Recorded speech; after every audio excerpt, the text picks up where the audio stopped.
autre guerre, autre époque.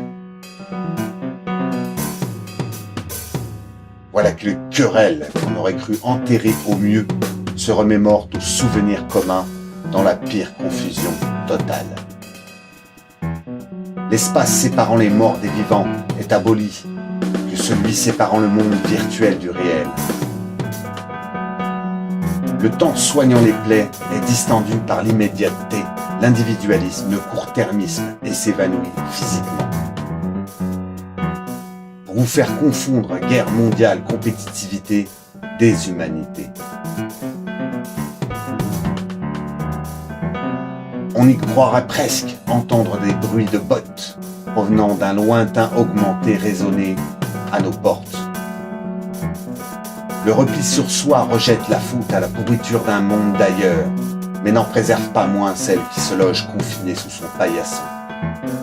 Il est même question d'en appeler aux défunts d'antan, aux figures de proue, dont les causes de la mort, combats, etc. sont encore des plaies qui ne risquent de jamais se refermer.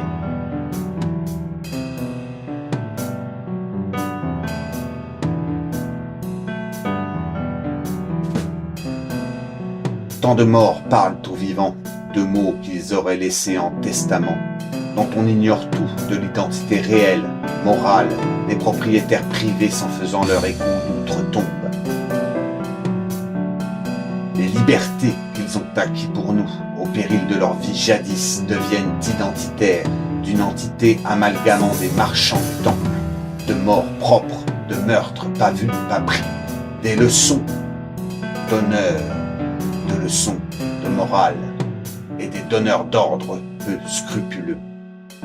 L'irrationnel récit comparant leurs motivations propres, leurs combats diversifiés, leurs époques mouvementées, aligne au moins 10 ans. Avec le plus petit dénominateur commun, ce combat, ces époques et motivations, que beaucoup plus complexes aujourd'hui certaines d'entre nous refusent d'entreprendre. Choisir les moins pires des mots de façon binaire de telle sorte que si tu es contre l'ennemi, était-ce leurs utopies? Était-ce tout le sens de leur sacrifice, de ces héroïques résistants et résistants?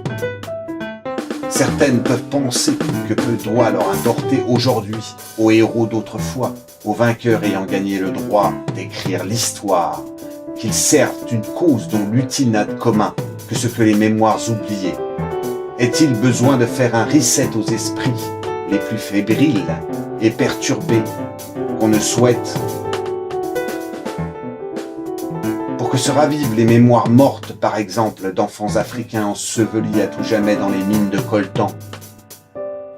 Les temps sont voulus à la guerre, et beaucoup de lâches fiscaux, etc., se disant qu'à la guerre comme à la guerre, complète que le pacifisme, la recherche d'autres voies, abstention, vote blanc, etc., est inadmissible, traîtrise en rien courageux.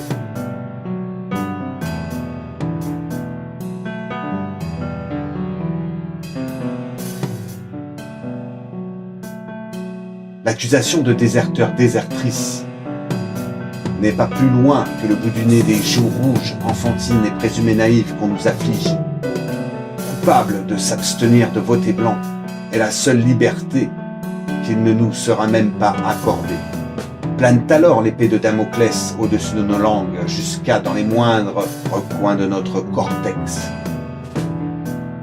Pour ne surtout pas trancher la réduction trop simpliste des événements, des émotions, des sensibilités si différentes, pourtant si variées par ailleurs, des comparaisons laissant hanter nos âmes avec le pire des fantasmes exacerbant la déraison de tout et tout. Occupe nos temps de cerveau disponibles le confusionnisme. À l'heure où l'espace et le temps, virtuel et réel, réduisent le devoir d'informer et le droit de savoir à néant, à quelques éléments de langage s'agglutinent pour former une singularité dite numérique, où se confondent en fondant les libertés collectives dans l'individualisme.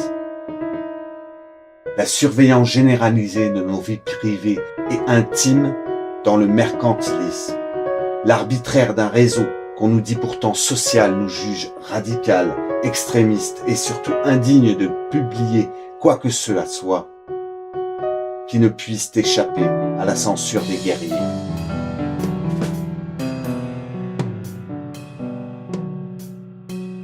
De la symétrie des guerres d'avant qui ont forgé l'héroïsme dans l'histoire, la symétrie des guerres actuelles, économiques, monétaires, de classe, de civilisation. Contre qui? Contre quoi?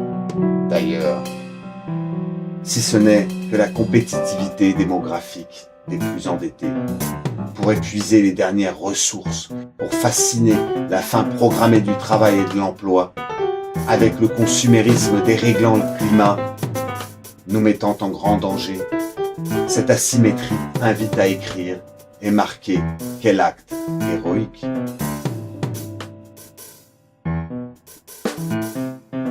Pierre Julliot.